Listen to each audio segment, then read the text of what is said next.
आप पुण्यात्माओं, आपके ऊपर रहम किया दाता ने, और अब भी नहीं पहचानोगे इस गंदे लोक को, क्योंकि एजुकेशन आपके पास है। इतना समझदार आपको बना दिया है कि आप आसानी से अपना भला और बुरा खूब सोच सकते हैं। और सदग्रंथों में प्रमाण परमात्मा की ये दास आपके रूबरू कर ही रहा है, जो आज तक के ऋषि महर्षि मंडलेश्वरों को ये नहीं प्राप्त हुए।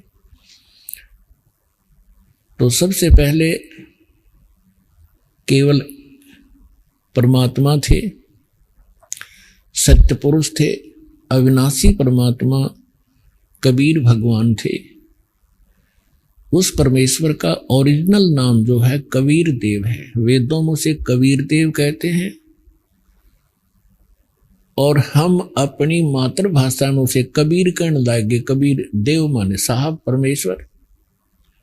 और कुरान शरीफ के अंदर उसी परमात्मा को अल्लाह कबीर कहते हैं। अल्लाह अकबर, अकबीर, ये अपभ्रंश शब्द है। अल्लाह कबीर है। अल्लाह माने परमात्मा, साहब, कबीर माने कबीर। ऐसे ही उस परमात्मा ने सबसे पहले ऊपर का अकय लोक रचा, जिसको अनामी लोक भी कहते हैं। और उसके पश्चात परमात्मा ने नीचे के 3 लोक और रचे, और प्रत्येक लोक में परमेश्वर ने अपने ही भिन्न भिन्न रूप बनाए। और प्रत्येक लोक के अंदर एक बहुत बड़ा गुम्बद है, बहुत बड़ा सुंदर एक मंदिर नुमा स्थान है। उसके बीच में परमात्मा ने अपना तख्त बनाया है, सिंहासन बनाया है, उसके ऊपर वो विराजमान है। सिर पे मुकुट है, ऊपर श्वेत छत्र है, और परमात्मा के प्रत्येक लोक में परमात्मा की बॉडी का जो लाइट है, परमात्मा के शरीर का जो शरीर प्रकाश है, उसमें प्रत्येक लोक में अंतर है। सतलोक के अंदर परमात्मा के कबीर परमेश्वर जी सत्यपुरुष के एक रोमकूप में जैसे छिद्र है बालों का, इसके करोड़ सूर्य मिला दे, करोड़ चंद्रमा, इतना नूर है पूरी बॉडी का। यानी एक रोमकूप का इतना है तो पूरी बॉडी का कितना होगा, ये हिसाब लगाएं। और उसके बाद ऊपर अलख लोक है, उसके अंदर परमात्मा के ऐसे सिंहासन पर विराजमान है, और वहां उनके शरीर की जो शोभा है वो एक रोमकूप में अरब सूर्य और इतने चंद्रमा दोनों मिला दे तो भी परमात्मा के एक रोमकूप की जो रोशनी है वो तेज है। उसके बाद अगम लोक है। अगम लोक के अंदर परमात्मा के एक रोमकूप की रोशनी खरब सूर्य के तुल्य है। एक रोमकूप की सारी बॉडी की कितनी होगी आप हिसाब लगाएं। उसके बाद जो अकय लोक में परमात्मा विराजमान है, तो उनके एक रोमकूप की जो रोशनी है शंख सूर्य, नील पद्म शंख सूर्य जितने प्रकाश है। सतलोक के अंदर परमात्मा ने सबसे पहले सृष्टि रचना की है। परमेश्वर कबीर जी ने आदरणीय धर्मदास साहिब जी को बताया, तो वो ज्ञानदास अपने शब्दों में आपके रूबरू करेगा। सबसे पहले परमात्मा ने एक वचन से 16 द्वीपों की रचना की सत्यलोक में, और फिर परमेश्वर ने अपने वचन से 16 सुत उत्पन्न किए, 16 पुत्र। प्रत्येक को एक एक द्वीप में रहने का आदेश दिया। कुछ समय उपरांत परमात्मा ने अपने उन्हीं 16 उत्पन्न पुत्रों में से, जिनमें से एक अचिंत है, उसका नाम अचिंत है, उससे कहा कि आप सृष्टि रचना करें, और परमात्मा ने उसको शक्ति दे दी, वचन दे दिया, आशीर्वाद दे दी। अचिंत ने अपने वचन से अक्षर पुरुष की उत्पत्ति की, और परमात्मा ने उन्हीं प्रत्येक द्वीप में एक मान सरोवर की रचना की। उस सतलोक के अंदर एक मान सरोवर की रचना भी उन द्वीपों के साथ ही की। और छोटे छोटे सरोवर तो सभी लोकों द्वीपों में बनाए ही जाते हैं। तो अक्षर पुरुष स्नान करने के लिए उस मान सरोवर में चले गए। तो पुण्यात्मा, वहां श्वासों से शरीर नहीं है, तो वहां जाकर के उसने पहले स्नान किया, फिर उस शीतल जल के अंदर आनंद से लेट गए, निंद्रा आ गई। काफी समय तक वो बाहर नहीं आए। अचिंत ने परमेश्वर से कहा कि परमात्मा, अक्षर पुरुष उठ नहीं रहा है और मैं सृष्टि रचने में हेल्पलेस हूं, विवश हूं, जब तक वो सरोवर से बाहर नहीं आएगा। तब परमात्मा ने कहा कि बेटा, मैंने आपको इसलिए ये सृष्टि रचने के लिए कहा था, और मुझे मालूम था कि आप नहीं कर सकते, लेकिन बीच में आपके कर्म बिगड़ जाते, आप सभी अपनी महिमा की भूख में कहीं गड़बड़ ना कर देते। इसलिए समर्थ का काम समर्थ ही कर सकता है, आगे से सावधान रहना पुत्र। यानी इस झटके से उन सभी जितने भी पुत्र थे जब तक उत्पन्न हुए थे, उन सभी को ये एक अच्छा लेसन प्राप्त हुआ। उसके बाद परमात्मा ने क्या किया, उसी सरोवर से थोड़ा सा अमृत लिया, अपने वचन से एक अंडा बना दिया। अंडे में अपने ही बॉडी से, शरीर से, वचन से एक आत्मा उसमें प्रवेश कर दी, और उस अंडे को उस सरोवर में छोड़ दिया। अंडा गड़गड़ करता हुआ जा रहा था, काफी विशाल अंडा बना दिया। एक तो पुण्यात्माओं, भक्ति मार्ग के अंदर, अध्यात्म मार्ग में आप अपने विज्ञान को मत अड़ाना, क्योंकि अध्यात्म मार्ग में कोई इम्पॉसिबल चीज नहीं होती। हमारी बुद्धि उसको ग्रहण नहीं कर पाती, वो हमारी कमजोरी है। इसलिए कोई भी ज्ञान दास आपको बतावे वो गॉड गिवन है। आप बालक हैं, आपकी बुद्धि नहीं कैच करे तो उसको नकारा ना करना, स्वीकार करना।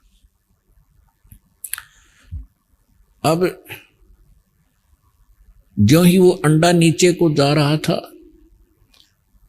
अक्षर पुरुष की निंद्रा भंग होगी। जैसे कोई किसी को अधूरी निंद्रा से जगा दे किसी कारण से भी, तो उसको थोड़ा सा क्रोध होता है।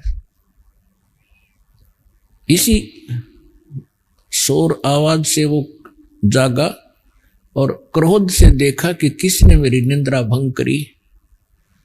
वो कोप अंडे में प्रवेश हुआ, जिस कारण उस कोप से अंडा फट गया। उसमें से ये ज्योत निरंजन सर पुरुष निकला। परमेश्वर ने कहा कि तुम दोनों बाहर आओ और अचिंत के द्वीप में चले जाओ।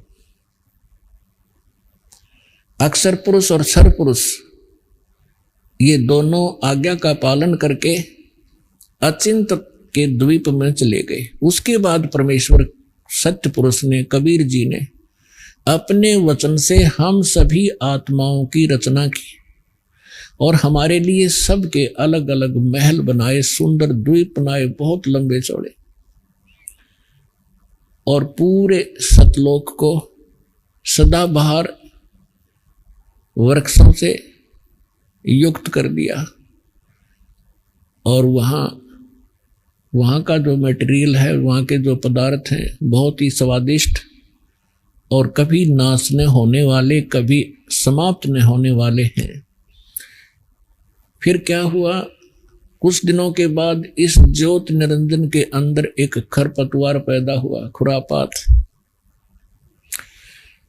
इसने क्या विचार किया कि हम 3 जने एक द्वीप में रह रहे हैं और सभी जितने हमारे भाई हैं वो अन्य भिन्न भिन्न द्वीपों में रह रहे हैं।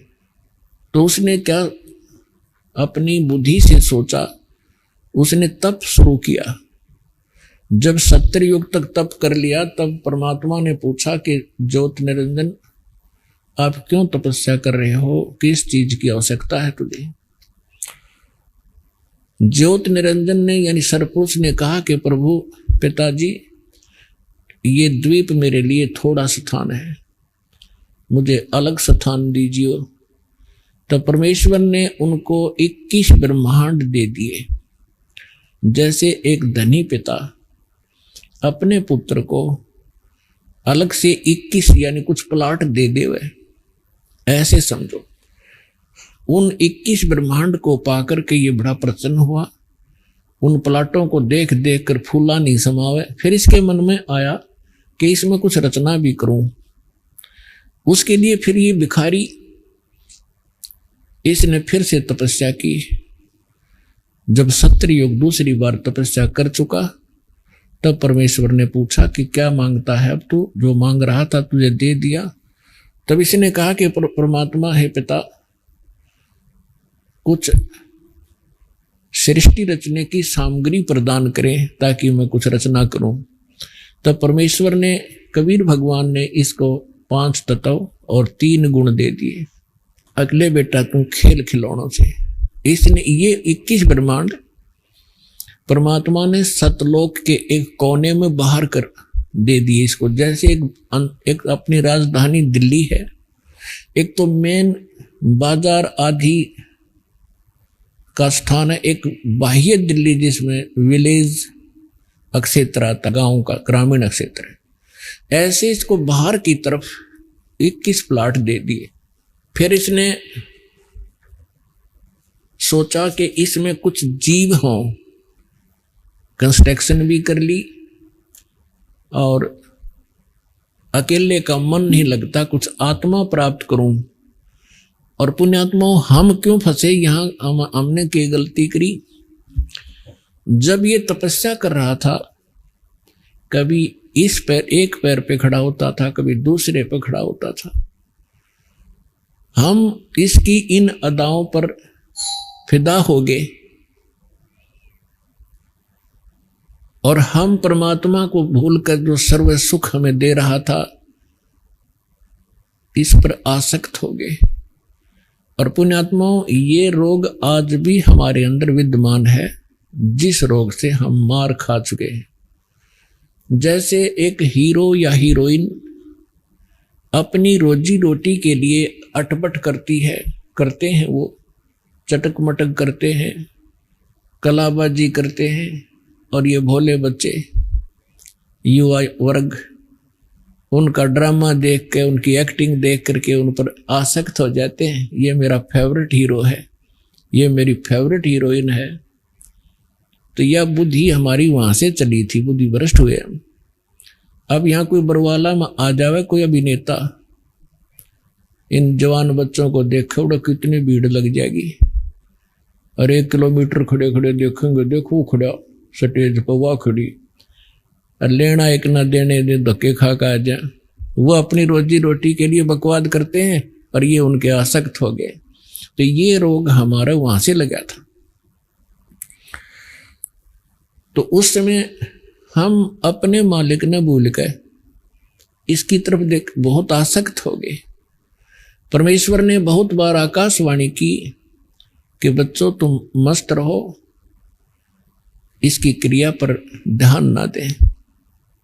हम ऊपर से तो सावधान हो गए पिता की आकाशवाणी सुनकर, लेकिन अंदर से उसके प्रति हमारी कसक विशेष बनी रही।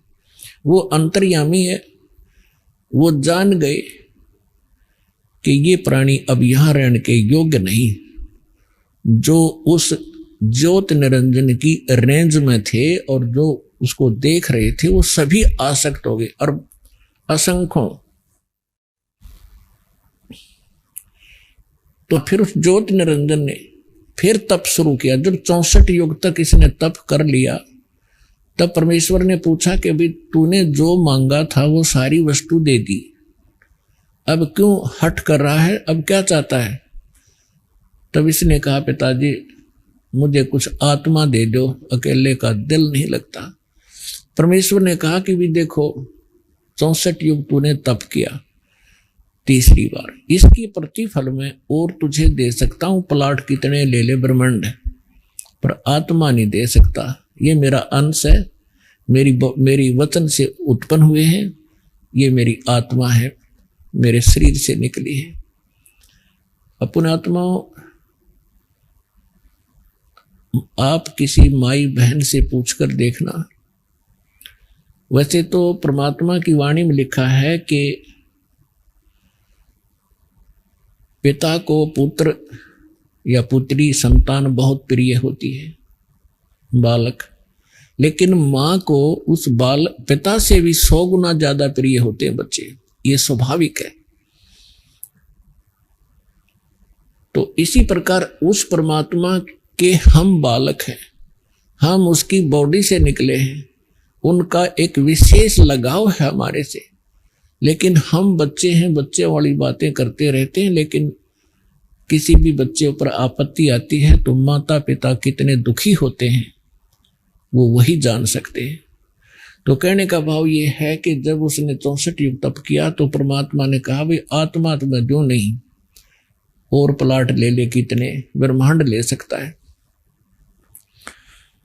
फिर परमात्मा ने कहा एक शर्त है, यदि कोई आत्मा स्वयं आपके साथ जाना चाहते हो तो वो जा सकते हैं।